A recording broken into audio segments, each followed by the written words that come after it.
Well, welcome to Don and Steve Plus. Welcome to Sean Rodriguez, man. It's good to have you back behind the mic. Don and Steve, thank you so much for having me on. It seems like every time you're in studio with us, there's something new going on in your life. And every time I go to a conference or some sort of event, you are there. You are like one of the busiest, hardest working guys I know. Man, I am so in love with this. It's hard to not be working on it. You know, it's so much fun. And I love that y'all actually were some of the first people to have me in when I was just getting started. So it's really cool. Like you said, every time I come back, we have something more to talk about. And it's just really cool to watch that grow alongside you guys. I was thinking about that because Colorado is where you used to live. Yeah, that's right. 2022, you moved to Nashville, Tennessee, and Right. we had the honor of meeting you and had you in a different studio. Yeah. And just getting to know you a little bit. And now fast forward, 3 years already, Yeah. right? Wow. It's 2025. Yeah, just about. I'm still in denial over that. It's 2025. It's kind of gone fast. Really? Yeah. But what's been happening in these last 3 years if you were going to sum up since moving to Nashville? Oh man, these past 3 years have been Ephesians 3:20 in real life for me. Now all glory to God, who is able through His mighty power at work within us to accomplish infinitely more than we might ask or imagine. God has done infinitely more than I could have ever imagined when I came out here. You know, that when I moved out here, they told me, "Oh, this is a 10-year town." Essentially, good luck. Yeah, right. Nice to meet They you. shook my hand and said, "Good luck," and that was I was fully expecting, like, okay, well, you know, we'll take a shot and see what happens. But man, God has just opened up doors beyond what I could have opened for myself. So that Bible verse really does summarize what's happened in these 3 years for me. I think there's an interesting tension in the Christian life of knowing that you can hustle and God can keep the doors shut. Oh yeah, You can sit on your backside and God can throw the doors wide open, or you could hustle and God can throw the doors wide open and you are in the position to be able to walk through them. Yeah. When I think of you, I think of the third, right? And so what does that look like for you to say, I'm going to take advantage of the opportunities that God is presenting to me? I'm going to hustle, I'm going to show up, I'm going to do these things, but I'm going to trust Him and know that it's Him doing it.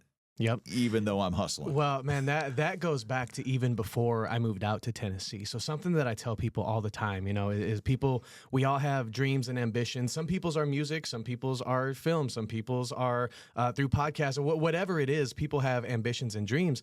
And I always tell people, look, the biggest thing that's ever helped me in my life is I didn't say, God, once I get there, then I'll really start working hard. Once you give me this, then I'm going to go all out for you. It was like, I'm going to go all out right now. God had me as a youth and children's pastor, and I went all out for those kids, you know, just giving everything, every Sunday morning, a Thursday night, all of that. Give God your everything right now and just get used to it, because when He starts to give you more opportunity, it's not like, okay, God, now I'm going to start working hard. It's like, I've already been doing this, and God, you keep showing me the way to go. And because there is some scariness in that, you know, of God sends you and you go. There's been plenty of times where I found myself in the deep end thinking, man, I don't know about this. Winter Jam 2023, that was my first tour ever. And I was 5 weeks in thinking, what did I do? What did I get into? It was not all just like sunshine and rainbows. It was crazy. And I was like on the border of just like this mental collapse, because it was so much pressure, so much stress, so little sleep, all of that. And, you know, I just had this moment where I felt God tell me, look, you've come this far, and you did not come this far just to come this far. And it's one of those things where, you know, and if I could speak encouragement into anybody's life, if you find yourself in that situation where you feel like, oh man, this is all brand new, I don't know what to do. Well, God has you there for a reason. So trust that if, you know, they always say, if God brought you to it, He'll bring you through it, you know, but trust that He's got a bigger plan, and don't be afraid of the giant that's standing in front of you, because all that we see is what's in front of us. God sees what's beyond that. And so it was just kind of one of those things where it's like, all right, I have no idea what I'm doing, but God, let's go, you know? Yeah. Yeah. Oh, it's true. When you get to those moments, though, Sean, you look at that and you said, you know, God brings you to it. Yeah. In this stress and pressure of Winter Jam, was there something that you had to go, okay, Lord, I'm having to learn to lay this down. I've got to learn to trust you in this. It's not just the sleep deprivation, although that's never pretty, but there are usually high pressure moments in those tours. Yeah. What was it that you had to go, okay, I can't fix this? Yeah. Oh man, I think in that season, and I'm so thankful for that season because I do this constantly now. But in that season, I had to put aside a lot of insecurity, a lot of personal, like, am I good enough? Am I as good as so and so? Do people like me? I only have 10 minutes to make an impression. Am I doing enough? Am I doing too much? Do I look lazy? Do I look like a tryhard? What like what is the perception? And you get so consumed because Winter Jam is a big opportunity, and music is the dream, right? And so it's like everything is just all there happening at once, and you get so in your head. And I think for artists, and especially Christian artists, if we're not careful, that can happen when you're least expecting it, and it'll mess you up. Everything. I've talked with so many people that worry way too much about, like, oh, are people gonna like me? What do people, like, and you get wrapped up in it, and that starts to consume you until you're not good anymore because all you're doing is worrying. You're not being for the people, which as Christian artists, we need to be about the people, not about ourselves. But when we get in our own head, we're not for the people anymore, we're for us. And then we get in the way of God's plan for us, So that was one of the hardest things, was getting out of my own way, checking my pride and my insecurity and saying, look, the truth is I don't got it.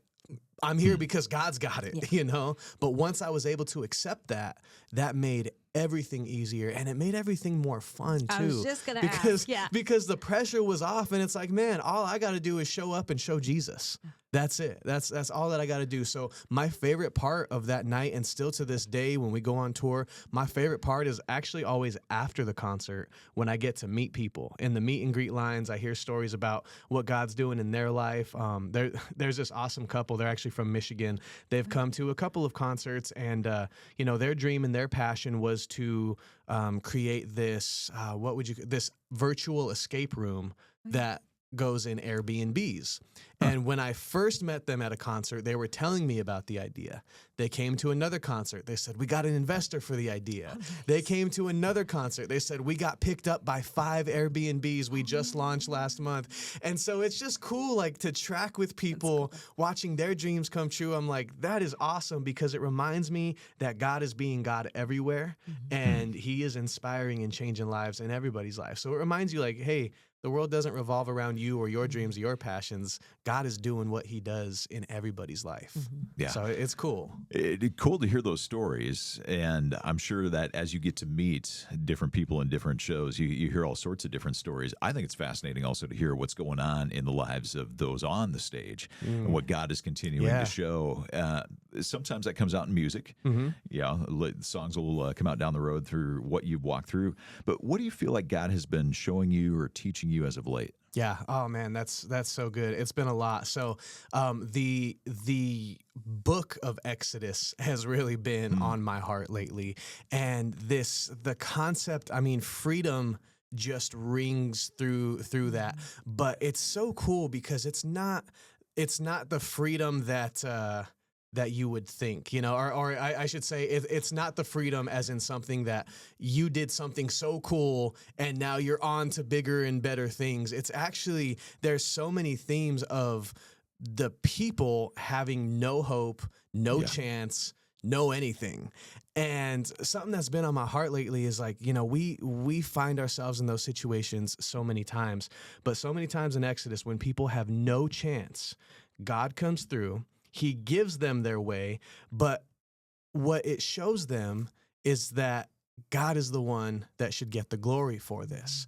And, you look at the Israelites facing the sea, and God parts the waters. Yeah. You look at the giants in the promised land. You look at Jericho and all of these things that are impossible. Even being freed from Egypt, impossible, But God comes through, God makes a way, and our life is absolutely not about anything that we do. The only thing that we can do, there's one thing that we could do, and that is say yes to God. That's it. He will do everything else if we say yes. I look at, Joshua and the Battle of Jericho, right? And they had to walk around the wall. They didn't have to fight. Right. They didn't have to lift a sword or anything about it, but they had to walk, and they had to be consistent, and they had to be obedient. They had to give God their yes and walk it out in practice, not verbally say, yeah, God, we got you. We believe in you. They had to practice that walk. But when they did, God did what God does. And so that's just kind of been the story and the theme on my heart is give God your yes and then watch God just be God, Don't you know, though, that picking up a sword would have made more sense to them? Absolutely. Like, that would have been practical. It would have made good sense to just pick up and do what we think we can do. Yeah. But laying that down and saying, walk around the city? Yeah. Okay. Yep. And the truth is sometimes God's plans always make sense to God. Mm-hmm. In our human minds, right. Not always, right. You talk about the battle against the Amalekites where Moses had to just keep his hands raised. And as long as his hands were raised, as long as he was in surrender to God, they would be winning. But once his hands came down, they would start losing. So much so that his friends came alongside him and said, hey, we got you. We're gonna support you in this. We're gonna help you stay raised. And so it's these things that to us exactly doesn't make any sense, but God's got a bigger reason for it, and God's got a bigger why. And in the end, it's all to say that the victory was because of him, not because of us. Amen. Yeah. Amen. But God used those people holding up Moses' hands to do that, right? Yep. So you got hand holders, people who help you? I have the best hand holders. Incredible people in my life. My wife is the first one. I love to tell the story of, when I called her on the phone from Tennessee, I said, hey, there may be an open door to do music out here, but there's a catch. We'd have to move. And the first words out of her mouth is, okay, I'll start packing. And I'm like, wow, that's insane. Like the crazy faith and the crazy support that she has shown. My label, We Rock, they are just incredible. They saw something that other people didn't see when I first came out here. And honestly, I tell them all the time, I think they saw something that I didn't even see. But there was something God really just orchestrated that relationship, and they have been just so crucial in what we've been able to do. And then my team, my band, we call them the Hilltop because of Matthew 5:16. We're just here to let the light shine. And but they have I always tell them they're the right kind of crazy, because these guys are hardcore. Let's jump in the van. Let's drive overnight. Let's play a show. Okay, all right. If I got time, I got to tell a story. Yeah. Okay, all right. So we're on our way to Joplin, Missouri from Tennessee, and along the way we hit a deer. We're driving this awesome. We have a customized Sprinter van, and we tricked it out so it would be great for touring and stuff. So we're driving. We hit a deer. This van is a beast. Yeah. But the deer somehow hit the one part of the van where it took out the vacuum tank and shut the whole van down. The van did not work at all. So this is, we rolled out about midnight. Nobody had slept yet, and this is about 2 a.m. So some people have been asleep for an hour. Some people haven't fallen asleep at all. So we put out a call to the church that we're going to, and God bless them, they sent somebody to come and rescue us. Wow. We drive, we finish getting to Joplin, we do the show. Nobody slept in a day. We do the show, and then my team, I'm talking to people, doing the meet and greet and the handshake, and I look out and I see my team, and they are sitting there on instruments with kids, with youth. They're teaching they're teaching a teenager how to strum a pattern from one of the songs that we played that night. My drummer is letting this teenager just go to town on the drum kit, and they're actively doing ministry after this stressful 24 hours that we just had. And then they say, yeah, let's, the church says, we love to take you guys out to dinner. There's nowhere that's open. I mean, it's 11 o'clock at night at this time. And they're like, yeah, let's go. We would love to. And so the ministry just continues to keep going, and they're pouring it out, just pouring into the people of that church and saying, thank you so much for coming to rescue us and all of that. Yeah. But they literally just put everything, all their own feelings aside, all of their tiredness, because they very much could have been like, show's over, I'm going to bed. But they stayed out there, and they truly are an answered prayer, because I prayed for people that would have the ministry heart, that would have the right mentality towards this, that yes, we're out here to do music, but more importantly, the music is our platform to impact people. And so actually from that event, one kid really got sparked, and his parents went and bought him a guitar after that, and a new guitar. He had a guitar, but they went and bought him a better guitar, and he's like, oh, I want to come out to Nashville and play with you guys and get in the studio. And so like that sparked this whole inspirational life for him. Yeah. And so just things like that, you know, when you talk about the hand holders, they are those ones that I know whatever happens, you know, we'll go play festivals and it'll be awesome and we'll have a great time.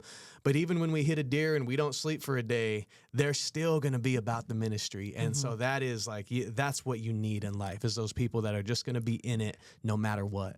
And people like that, you can go back in your history and talk about people like that in your life. Tell us a little bit about your grandfather. Yeah, oh man, my grandfather, he taught me everything that I know about ministry, about leadership, about sacrifice in the name of God.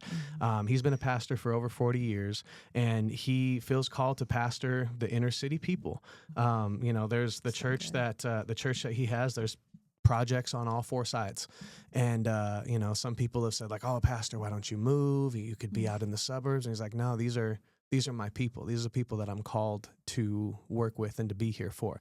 He's been a light in that community through their food bank, through their different outreach programs, and I've seen crazy transformation in lives. I'm talking about, you go into this church and you see, you know, former convict with tattoos on his head and just all the gang stuff and all of that, worshiping right next to grandmother and her grandkids and the business guy from, you know, 20 minutes down the road. And it's like, where else can you see this aside from in church? Right. There's only one way that those kind of people from those kind of backgrounds can be unified, and it's because of God. And so his leadership, I've been able to see incredible things like that happen. And he's just shown me so much about what it really means to put God first.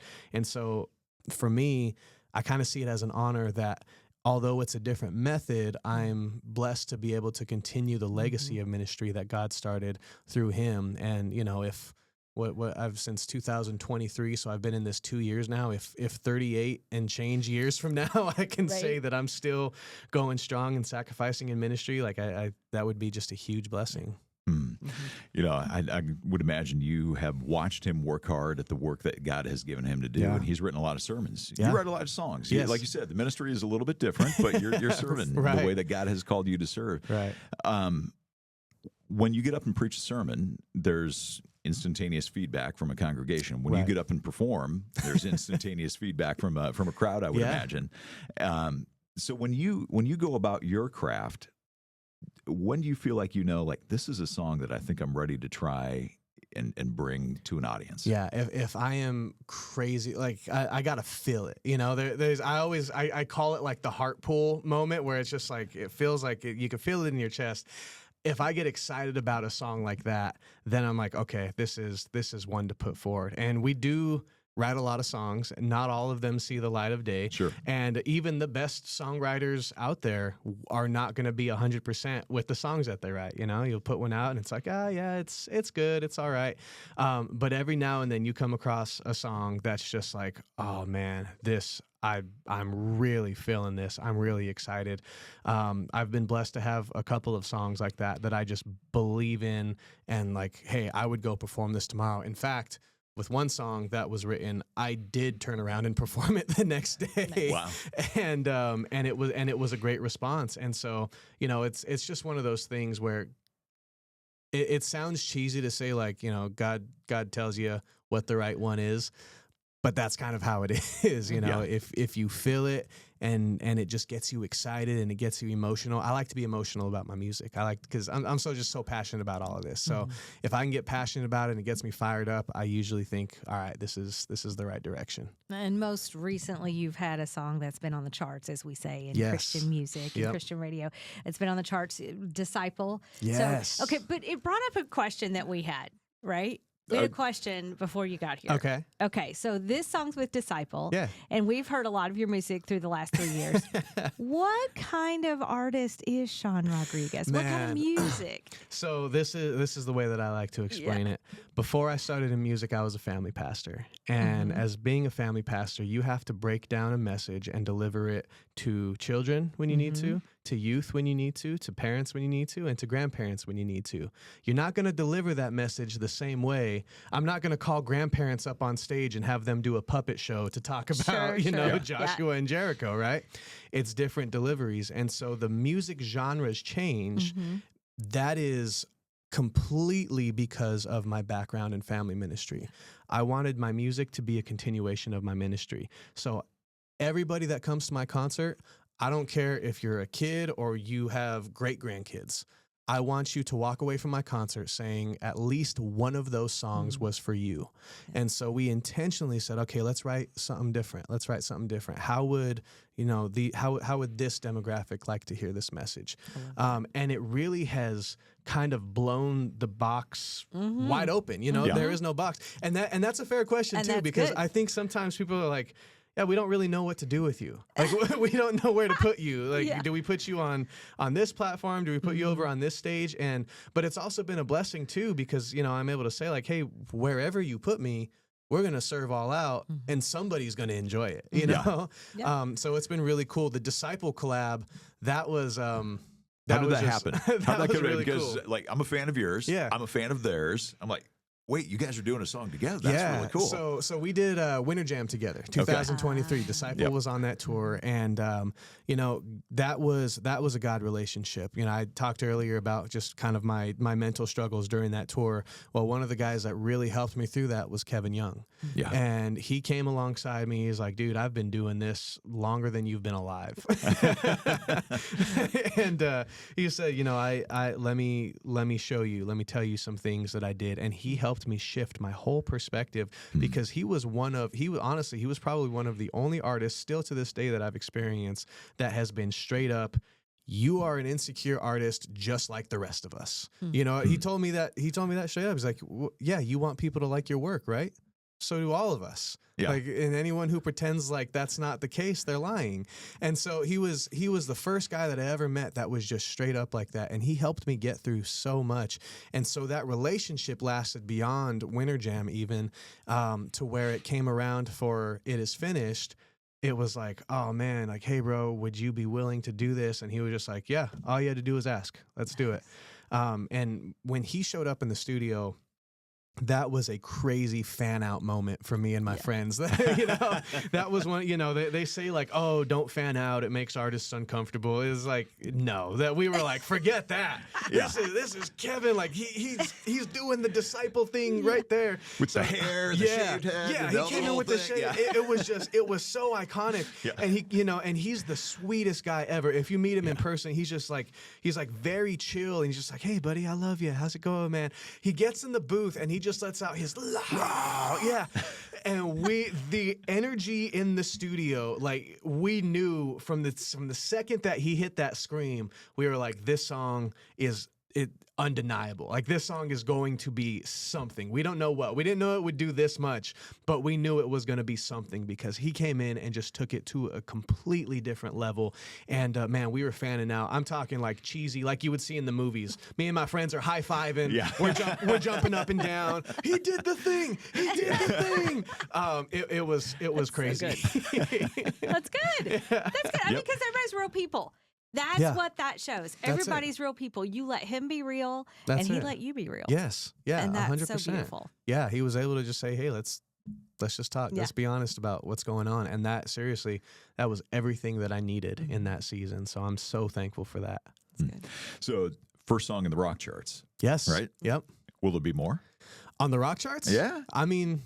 We'll see, probably. Never know. Yeah, we do. We have some songs that are kind of in the pipeline that I've been making, and I mean, very much this is intentional. So, some people will say like, oh, Sean's trying to find his sound. He's trying to find his audience. This is on purpose. Music is an extension of my family ministry. I love that. And so, maybe the next one will be in contemporary. Maybe the next one will be in hip hop.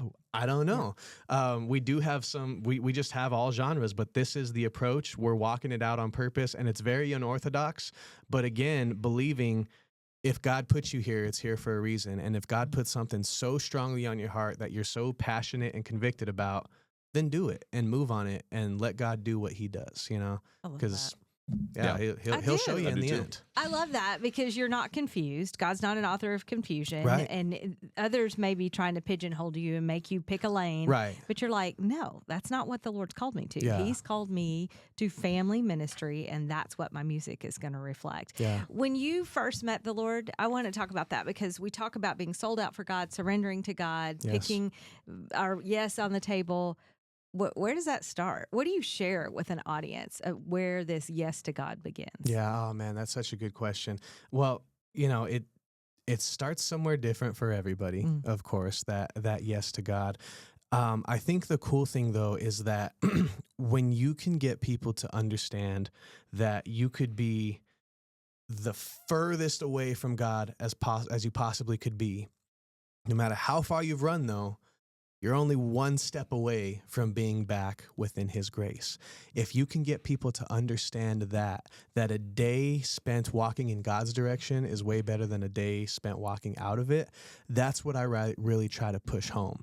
And, for me, one of my favorite analogies is the GPS, right? So God, saying like, oh, God's like a GPS. So God has his plan for you. He has his purpose for your life. He's got the destination for you to go.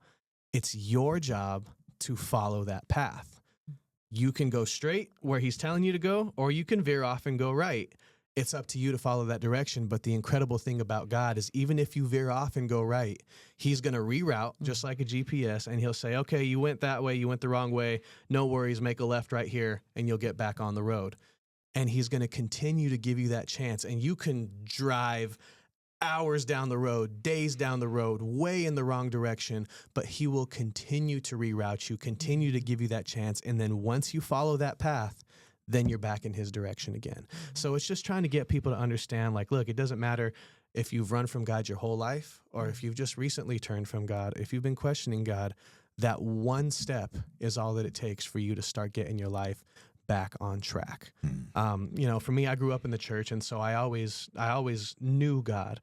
For me, it was an interesting story of, experiencing church people and experiencing some church hurt and sometimes being a part of church hurt. For me, it was experiencing the imperfection of the people in church that kind of made you question, what is this all? What are we doing this for? But I always tell people I'm thankful for growing up in church. I'm thankful for the people that I've experienced that have both been super godly and have tried to manipulate people through God, because it has shown me that no matter what imperfection could take place, there is nothing that can beat a true God experience. Like when you've really experienced God in your life, and I've watched him transform so many families, I've watched him transform my life even. When you truly experience God, there is nothing better than that. And no amount of church hurt or negativity or judgment or anything, no amount of all of that can distract from how amazing God truly is. So once you've seen it, you're in and you're locked in. And so I'm so thankful that I got to experience that. You think there's an element, though, that God's going to allow you to see some of the mess, to see some of the ugly, to walk through the church hurt or another form of hurt, so that we do learn that lesson? Well, I'll tell you what, every experience that I've had being hurt completely plays into the way that I approach life today, whether that's with discernment or whether that's with knowing how to love people who have been hurt by the church as well. I've run into so many people like, church, a bunch of phonies. I can't go here. And knowing how to communicate with them because I was them, because I've experienced them. I've been on both sides of what they're experiencing. And so absolutely, when you look back and you see, okay, God, that's why you had me go through this. That's why this happened. I still to this day see the negative experiences of my past become beneficial experiences for today. And that's something that I think people have to understand, is that if you've been hurt in life, well, this is still God's story. So if you give that part of your life to God, then what the enemy intended for evil, man, now he's turning it for good. And this isn't just your story anymore, but this is now a tool to turn other people, because regardless of what you may think, we're not the only people going through what we're going through. You know what I mean? Right. Like, everybody on some level is experiencing the same challenges, the same battles. But when we give them to God, they become tools. They become weapons against the enemy. And so that I've seen that happen. So that's such a good question. Like, did God allow these things to happen? Oh yeah, I believe so. But it's up to the heart of every person to choose what we do with that. Are they just bad things that happen to us, or are they things that will be used for the good of other people? So many scriptures come to mind. Just living out the 2 Corinthians, the God of all comfort, who comforts us, and the fact that he works all things together for our good for those who loved him. That's it. And the grace that he is teaching all of us. And I so appreciate that church hurt, people hurt, inside, outside the church, like, to take that and understand that God's grace is sufficient. Yeah. And then let others see that in your life, as opposed to turning bitter and saying, well, I'll just go do secular music.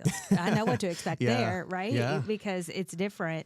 But the expectation is a little bit more perfection within the church or within the Christian music circle. Yes. And unfortunately, we're still broken people inside the church and outside the church. But, you know, when you meet Jesus, I love that you bring that home, because when you meet Jesus, then that's pivotal. Yeah. And that was pivotal in your life. It's been pivotal in our lives, and now it's going to be pivotal as you go forward in Sean Rodriguez music, which, by the way, if you're going to Google Sean Rodriguez, probably a baseball player is going to come up. Yeah, you got to put the music in there, because there was like a multi-billion-dollar baseball player that took the name first. So, you know. He didn't know. He was born first. He went pro. It's fine. It's just the age thing. Like being born first. Seniority.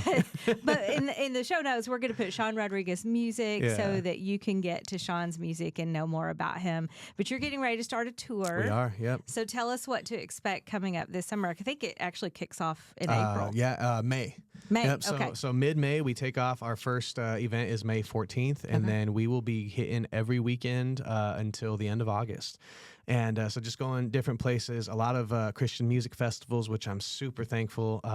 I grew up going to Christian music festivals, and so now being on the other side, you'll still catch me and my team out at the snow cone line. Yeah. You know what I mean? Like we have fun. We enjoy those things, because it's just, you know, that's what I loved as a kid, and now getting to be a part of those is just, it's incredible. And so a lot of Christian music festivals, routing churches in between that. Love to go and experience different churches. It's one of those cool things. I was in one church. I was in my grandfather's church my whole life. And so it's really cool to just be out and see how other churches do things, and see the communities, you know, all around America that are just like, man, this is God's family is everywhere, you know? So super excited about that. SeanRodriguezMusic.com, that'll have, you know, the tour dates, and on the social media platforms as well. I'll be posting all of that, and people will be able to keep up with where we're going and how to get there and all that and stuff. other than praying the deer away.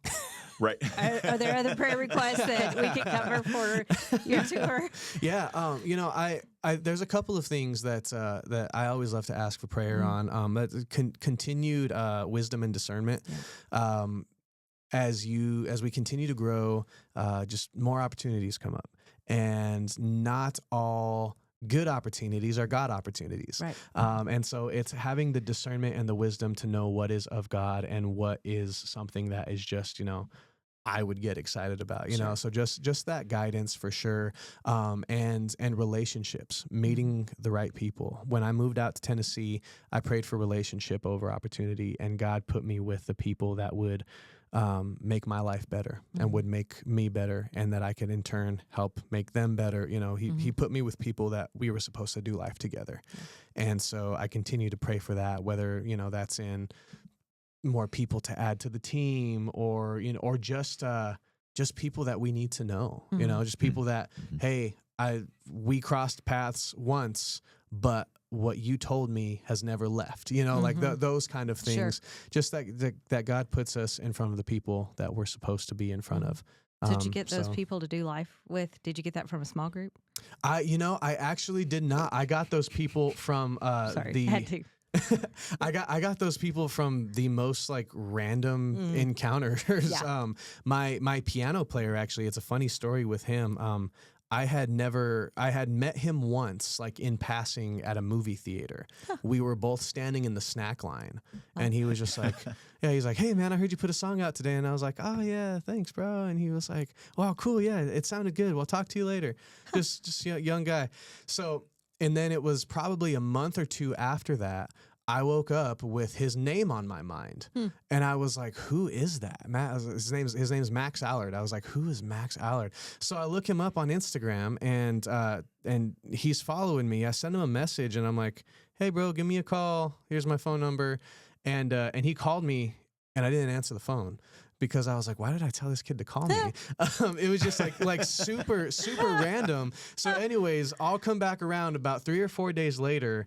I finally give him a call back, and I'm like, hey man, I'm getting ready to go on tour. Do you play any instruments? And he's like, yeah, I play this, I play this, I play this. I'm like, oh wow, okay. Well, this is what I'm looking for. If you'd want to come out. And he's like, yeah, well, just let me know. He's like, I'd have to put in my 2 weeks at work, but I could do it today. Like he was just like, he was ready. He was ready to rock. Him, yeah. And I said, well, hold on. I said, let's see, but you know, let me just pray on this. And he goes, well, I do just have one scheduling conflict. I'm like, well, what's going on? He's like, well, I get married in June. Just a little scheduling. Just a small scheduling conflict. But him and my guitar player, the first time that I heard them play was when we were playing. Oh wow. And I was like, thank God you guys are good.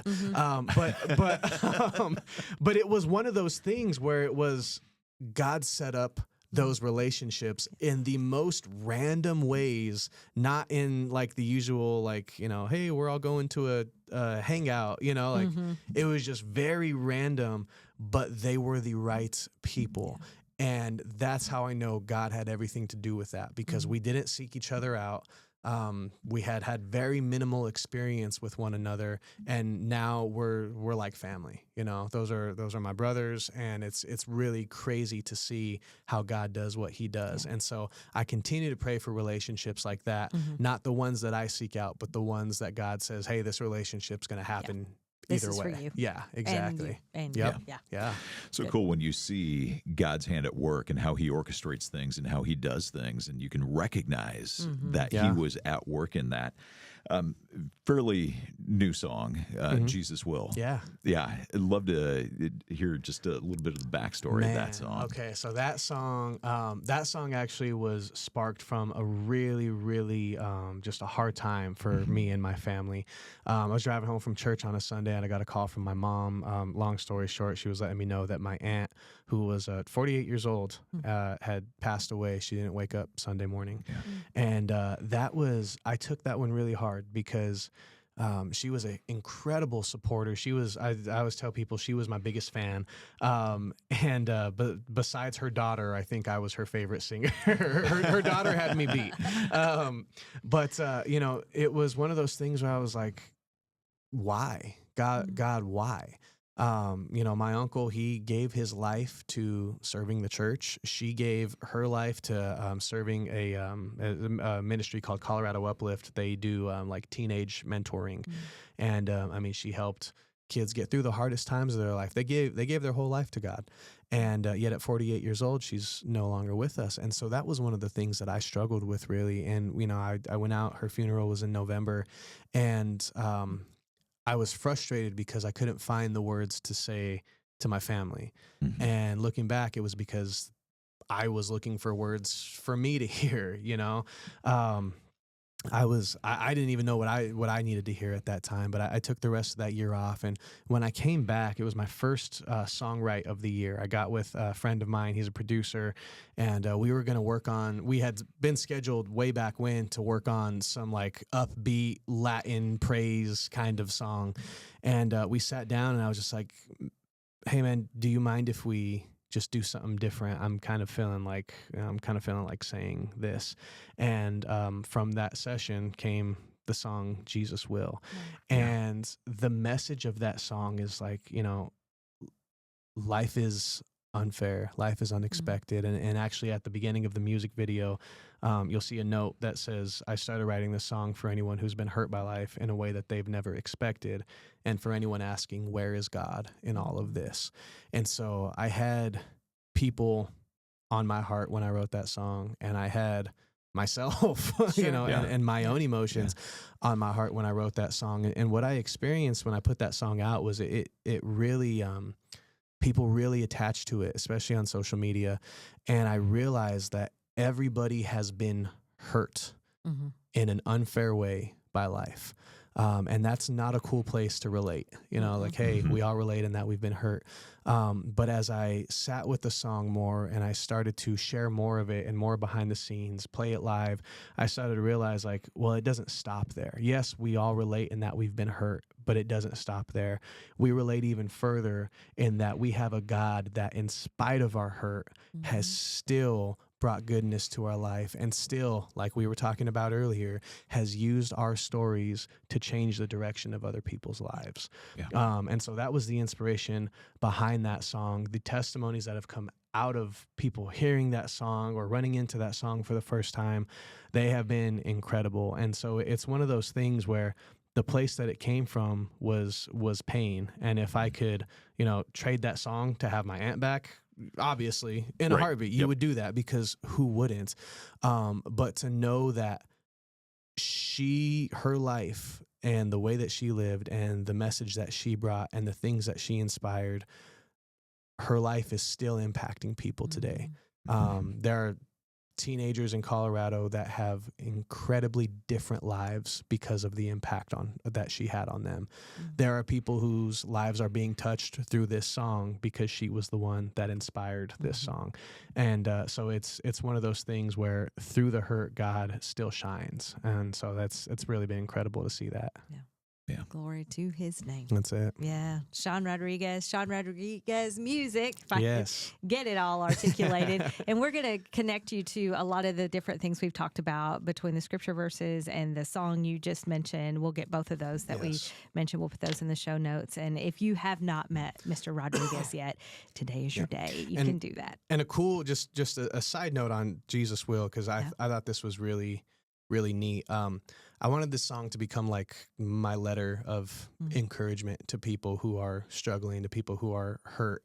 And we were like, man, how could we really drive home that this is my letter to you, this is my encouragement to you?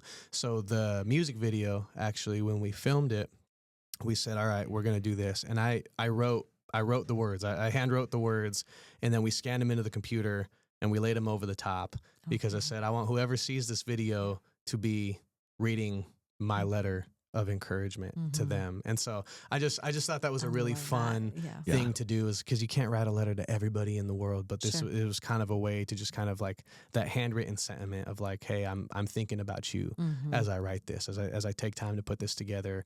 Like, you're on my heart, and I don't know who you are, but I'm praying for you. You know? Yeah. And I know you do. Yes. That's the thing about Sean. Yes. You will pray. Absolutely. And we will now get the privilege of praying for you. Thank you. Our friends can lift you up. It's Don and Steve plus Sean Rodriguez, and Don and Steve plus you.